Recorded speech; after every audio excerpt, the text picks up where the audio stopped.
Ça y est, c'est en ligne. Coucou tout le monde, ici Alexandre Niquado, accompagné de mon collègue André Dudomaine, puis nouvellement Max Harry, qui est avec nous.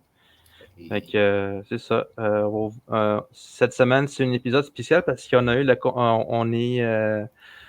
on va avoir eu la conférence de presse aussi organisée. Fait qu'on est comme un peu sur deux choses en même temps. Fait qu'on a décidé de préenregistrer ça, mais en même temps, on va profiter pour présenter nouveau collègue Max. Puis je laisserai aussi la parole à André, voir qu'est-ce qu'il y a de nouveau cette semaine. Oui, ben, je pense que voilà, d'abord, on pourra en parler tantôt, le festival Présence autochtone se pointe dans un horizon assez lointain, c'est du 3 au 11 août, et aujourd'hui, donc, exceptionnellement, au lieu d'être live, on a l'air bien vivant comme ça, là, mais on est enregistré. Et ce sera donc une version écourtée, puisque toute notre attention a été portée à l'information qu'on vient normalement à 11 heures de livrer aux médias. Et là, on va tous être pris à différentes tâches. Et moi, notamment, donner des entrevues, des explications. Et tout un chacun va transmettre des informations pour que le communiqué là, qui vient d'être publié, que vous pouvez aller voir sur notre site web d'ailleurs, présenceautochtone.ca, circule bien et soit bien compris par tous les médias. Alors, voilà où on en est. T'es sur mute, t'es muet, Alexandre. Ça arrive toujours, ça. Voilà, dans le fond, nous avons aussi notre nouveau collègue Max Harry qui va s'occuper des réseaux sociaux. Fait que Max, si tu peux te présenter un peu, puis qu'est-ce que tu vas faire à tes renvues avec nous?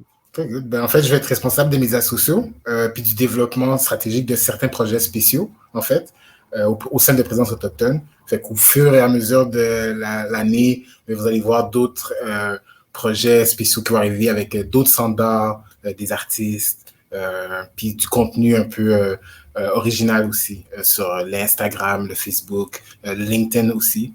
Donc, suivez-nous, puis on vous invite à participer à cette grande aventure. Ça veut dire que c'est toi aussi qui va répondre aux messages qu'on va envoyer à tes renvues? Oui, ça se peut bien que ce soit moi qui répond aux messages directement par rapport à ça. Puis, en fait, c'est vraiment juste de développer aussi comme un lien aussi avec les personnes, avec la communauté. Puis aussi les autres personnes aussi, qui ne sont pas autochtones aussi, mais qui ont des questions, revendications, peu importe, c'est juste garder le dialogue vivant, en fait, genre entre les personnes, à travers les médias sociaux. Puis, c'est toujours plus facile aussi de partager des photos, des textes d'artistes et tout le reste avec les communautés. Puis voilà, ça va être un petit peu ça que je vais faire un peu partout. Mm-hmm. Alors, Max, bienvenue d'abord. On Merci. est très contents. Merci, Alex. On pense qu'on a été, comme dans l'opéra de Gounod, de vrais pêcheurs de perles. C'est bon. C'est bon. Tu fais partie de l'équipe de Terres en Vue. Alors, tu es embarqué sur un bateau qui tangue, mais qui va loin. Qui non, c'est bon. Je vais vous aider à aller loin aussi. Ça va être équipe. C'est bon. Ben, c'est ça qui est drôle. On dit toujours que quand on a des nouveaux collègues à ces temps-ci de l'année, c'est comme si ils étaient venus parachuter, puis dû se faire un parachute en tombant, puis après ça, arriver avec nous en même temps là, pour qu'on arrive à l'organisation des présences autochtones. C'est ça. C'est bon. Voilà, alors donc, Présence autochtone s'en vient. On aura un festival qui commence à ressembler à la normale. C'est pareil, avec des grands concerts sur la place des festivals. Et puis, même, on prend quelques risques, puisqu'on aura aussi de Véronique Hébert, une pièce là d'où vient notre sang. Donc, une pièce de théâtre avec du accompagnement audiovisuel sur la place des festivals, quelque chose qui n'est pas une formule habituelle pour un lieu qui est dédié à des grands concerts populaires. Et là, on s'attaque à une forme d'art un peu plus comment dire, je dirais pas spécialisé, mais pointu, voilà. Oui. C'est expérimental aussi. Ouais. Alors, on vous invite à nous suivre. Puis, il y aura aussi des magnifiques concerts. Il y a une série d'artistes autochtones liés à musique nomade. On pense à Naknid, Quentin Kondo et Laura Nikwe, qui travaillent avec des groupes bien connus de Montréal en musique classique, qu'elle soit contemporaine ou plus ancienne. On pense à Forestari. C'est un groupe, ça fait longtemps qu'on travaille avec eux. Alors, ils vont être là sur la place des festivals et ils ont un répertoire autochtone puisqu'ils ont demandé des pièces à Pascal Kukuchi Sasseville. C'est bien comme ça que ça se prononce, Kukuchi, Alexandre Kukuchi Sasseville. Oui. Qu'est-ce que ça veut dire, Kukuchi, d'ailleurs? Je me suis toujours demandé. Je me demande aussi, mais ce qui se rapproche le plus pour moi, c'est Kukush. Qui est? Kukush, qui est le cochon. Je ne sais pas c'est quoi l'histoire avec, mais je serais intéressé à en apprendre plus. Mais Kukuchi, mais c'est ça. C'est une autre famille qui se retrouve plus à Wemontashi. Ah, d'accord. Alors donc, Pascal Kukuchi Sasseville, qui est professeur de musique, mais qui est aussi compositeur, a créé des musiques donc pour les 12 guitares de Forestari. C'est assez magnifique. Donc, on aura ça sur la place des festivals. Et puis, on va avoir Mike Paul, on va avoir... voyons, j'en oublie, aide-moi Alexandre, là, t'es jeune, toi, t'as une mémoire. Attends un peu, je vais voir, parce qu'il y a dans le fond... Il y a Q052 aussi qui oui, va Q0. Alors qu'il sera accompagné avec un sous-ensemble formé à la fois de musiciens du NEM, nouvel ensemble moderne, et Forestari. Donc, ça va être un accompagnement tout neuf et des arrangements avec, je pense qu'il va y avoir même un piano à queue sur la scène. Alors, ça va être quelque chose d'assez spécial. Alors, donc, on va aller sur le site web, vous verrez la programmation.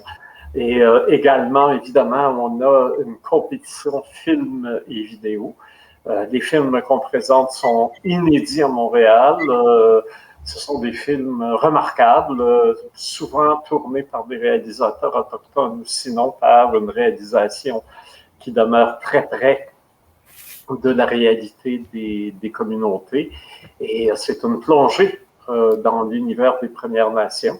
Et je sais bien que la presse cinéphilique semble nous ignorer, mais c'est, tant qu'à moi, un résultat du colonialisme. Hein. Les Autochtones ne peuvent pas d'eux-mêmes avoir le regard voulu pour choisir adéquatement ce qui constitue la perle, la fine fleur de la cinématographie. Ben, croyez-le surtout pas.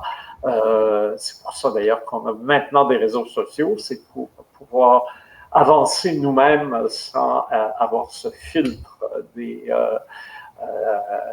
médias, des grands médias coloniaux qui souvent nous méprisent sans même s'en rendre compte.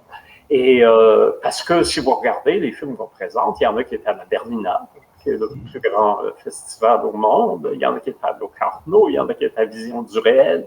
Bref, dans tout, ce sont pour la plupart des films qui circulent dans un circuit très coté de festivals internationaux, dans lequel, sur le plan international, Présence autochtone trouve très bien sa place. Et nul n'étant prophète dans son pays, surtout pas quand on est autochtone dans son pays. C'est ici qu'on est souvent le moins bien reconnu. D'ailleurs, on donne un prix Rigoberta Menchú, qui est Rigoberta Menchú, on le sait, c'est un prix Nobel de la paix, Maya, du Guatemala. Et chaque année, depuis 2001, elle offre un prix à son nom. À présence autochtone, ce qui nous assure dans tout le sous-continent latino-américain, une visibilité puis une reconnaissance extrêmement importante qui nous fait encore défaut ici, mais c'est pas ça qui va nous décourager. C'est quoi l'histoire derrière Rigoberto Menchú? Comment ça se fait que ça s'est retrouvé à la présence autochtone? Alors, c'est en 2001, il y a exactement 20 ans, on célébrait le tricentenaire de la Grande Paix de Montréal. Il faut voir que cette célébration dont Terres ont vu, donc on s'est fait le promoteur, ça l'a ramené à la mémoire populaire cet événement de prime importance. En fait, on considère que c'est l'événement probablement historique le plus important de toute la présence française en Amérique, peut-être avec la Fondation de Québec, en tout cas.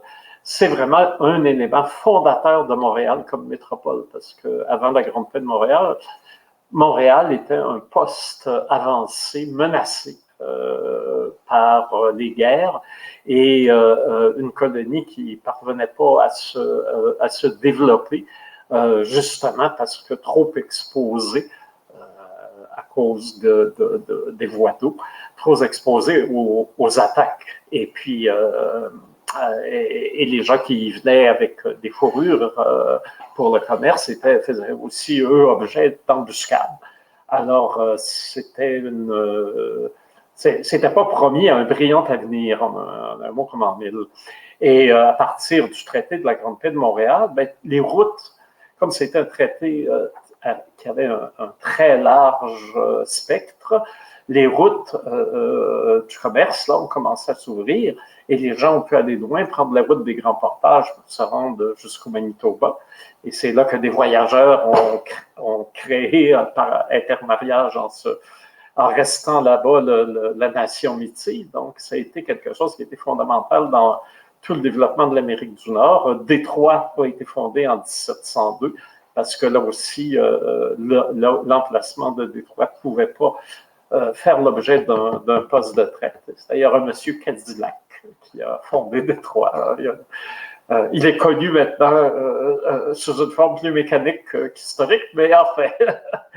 Et donc, on a célébré cet événement-là puisque c'est la diplomatie autochtone qui a joué un très grand rôle dans et c'était ignoré, pas des spécialistes de l'histoire de la Nouvelle-France ou de l'histoire de l'Amérique du Nord, mais c'était au niveau du public ou même, je dirais, des professeurs dans les écoles secondaires ou les cégeps. C'était pas quelque chose qui était très connu parce que ça s'était mentionné très, très vite. Et l'auteur qui a le premier remis de l'avant de la Grande Paix de Montréal, c'est un gars qui s'appelle François Havard. Il étudiait avec Denis Delage. Alors, Denis Delage, on le connaît bien, hein, l'auteur du Pays renversé, un historien, un sociologue absolument extraordinaire qui a enseigné longtemps à l'Université Laval. Là, maintenant, il est à la retraite. Et donc, c'est lui qui a coordonné, dirigé la recherche de Havard, qui finalement a publié un livre, La Grande Paix de Montréal de 1701. Et c'est à partir de ce livre-là qu'on s'est dit à Terres en Vue, il faut vraiment, parce que ça restait une publication savante qui circulait dans les milieux concernés, curieux, mais qui ne donnait pas grand-chose au niveau du grand public. Et on a dit, il faut vraiment que ça atteigne un grand public. Et c'est là qu'on a réussi à convaincre, ça a été long, le gouvernement du Québec d'investir pour avoir une grande commémoration tout l'été. Et on s'est associé à Pointe-à-Calière. À Pointe-à-Calière ont été formidables parce qu'à l'époque, on était un groupe de francs-tireurs, Terres en Vue, surprise agréable, on l'est toujours, mais on n'avait pas l'importance qu'on a maintenant. Donc, c'était quand même, c'est un musée installé officiel, une institution, importante dans la cité qui s'est associée à un petit groupe autochtone d'égal à égal pour créer cette commémoration. Et donc, on a eu des budgets quand même assez importants pour faire des activités tout l'été. Et parmi ces budgets-là, ben, on a pu inviter Rigoberta Menchú à venir à Montréal. Alors évidemment, on célébrait la paix de Montréal, le prix Nobel de la paix autochtone. Ça coïncidait tout à fait avec le propos. Et Rigoberta était là pour l'ouverture du festival en 2001. Et on n'avait pas été prévenu de la chose. Elle a dit dans son mot d'ouverture, d'abord que le directeur du festival était un homme muy guapo, un très joli garçon, je me souviens. Et elle a dit aussi que, et c'est bien parce que cette réflexion se l'était fait ici. Et c'est intéressant de voir qu'en Amérique centrale, Mexique, Guatemala, on a eu la même réflexion. Elle a dit, si, comme Première Nation, on n'est pas capable de reconnaître la valeur et l'excellence des artistes autochtones, on ne peut pas vraiment demander à d'autres de le faire. Alors moi, j'appuie la démarche de présence autochtone qui organise une compétition et reconnaît les meilleurs parmi les nôtres. Et j'avais laissé un prix à mon nom ici à Montréal. Et c'est comme ça que le prix est là depuis 2001, qu'il est donné chaque année en collaboration avec la Fondation Rigoberta Menchú. Il y a toujours un des jurys qui est guatémaltèque, maya guatémaltèque, pour décider du gagnant, qui est le prix social du festival. Donc, il y a plusieurs finalistes cette année et si ma mémoire est bonne, c'est le 8 août, oui, le dimanche 8 août, qu'on va donner les différents prix du festival, dont le prix Rigoberta Menchú. Voilà. Est-ce que c'est dans la même formule que l'an dernier pour la remise des prix? Ça va se ressembler, mais on va être quand même à l'auditorium de la Grande Bibliothèque. On pourra avoir, je n'ose pas parler de foule, mais on pourra avoir un petit public. Alors, c'est une salle, quoi, qui en contient pas loin de 300 personnes normalement, mais avec les restrictions actuelles, je pense qu'on pourrait être pas loin de 50. Là. Il me semble qu'on m'a dit 48. Donc, c'est une progression, puisque au mois de juin, là, quand on a fait nos activités de concert avec Mathieu, et puis la belle soirée Les Poètes Météores, on ne pouvait pas avoir plus que 20 personnes dans la salle. Donc, au moins pour avoir un petit groupe qui assiste et éventuellement là-dedans, s'il y a des gagnants qui sont de la région de Montréal ou du Québec, pourront éventuellement même venir prendre leur prix sur place. Mais ce sera diffusé en direct et il y aura bien sûr une connexion Internet. Je ne sais pas si ce sera Zoom, Team, enfin quelque chose d'équivalent, pour qu'on puisse aussi donner les prix puis avoir conversation avec les autres gagnants. C'est un festival international, alors donc vraisemblablement il y a des prix qui seront aussi accordés, je ne sais pas moi, en Australie, en Bolivie, en Colombie, au Mexique, aux États-Unis. Alors c'est intéressant d'avoir tous ces visages. Et je dirais que c'est une des retombées positives de la période difficile qu'on a vécue. C'est que maintenant, on a des plateformes d'abord performantes. La preuve, on peut se parler presque comme si on était assis à la même table. Et ensuite, on a l'habitude maintenant de les utiliser. Alors, ça permet maintenant d'avoir des événements internationaux sans forcément à payer des billets d'avion à tout un chacun, ce qui revient fort onéreux. Et donc, ce sera un bel événement avec un côté sur place réel, présentiel, et un côté bien tendu dans le vaste cyberespace pour rejoindre la planète. Là, je demandais aussi ce serait quoi qui s'en viendrait pour le podcast, parce que Max, il y a eu des idées aussi qu'on pourrait en parler. Je pense que ce serait intéressant. Cool. Ben, en fait, je vais pas trop m'avancer sur la programmation et tout, mais ce que je peux dire, c'est que on veut vraiment comme pousser la présence des artistes en art visuel, que ce soit en musique, mais aussi dans d'autres domaines qui sont peut-être pas nécessairement discutés souvent, architecture, gastronomie, même les sciences aussi et tout. Fait que, en ce moment, on est vraiment en train de comme s'asseoir pour avec d'autres centres d'artistes, que ce soit, je pense, au centre d'Arnay, par exemple, qui est un centre d'art aborigène spécifiquement. Donc, juste qu'on puisse aller envahir leur espace, en fait, puis s'entourer de leur art aussi en même temps, avec des invités aussi qui pourraient nous partager leur coup de cœur, leur passion, leur parcours artistique. Aussi, parfois aussi, moi j'aime beaucoup ça en fait, là, surtout la spiritualité. Aussi, donc, comment est-ce qu'ils font pour naviguer tout ça dans les aléas de la vie, puis les aléas de la vie d'artiste surtout. C'est pas toujours facile. On sort d'une grosse période, comme a dit André. Avec COVID et tout, ça a été difficile pour tout le monde, mais en particulier pour les artistes aussi. Autant au niveau mental, la dépression et tout le reste. Fait comment est-ce qu'ils trouvent la force de créer encore aujourd'hui? Comment ils trouvent la force encore de se donner encore au public?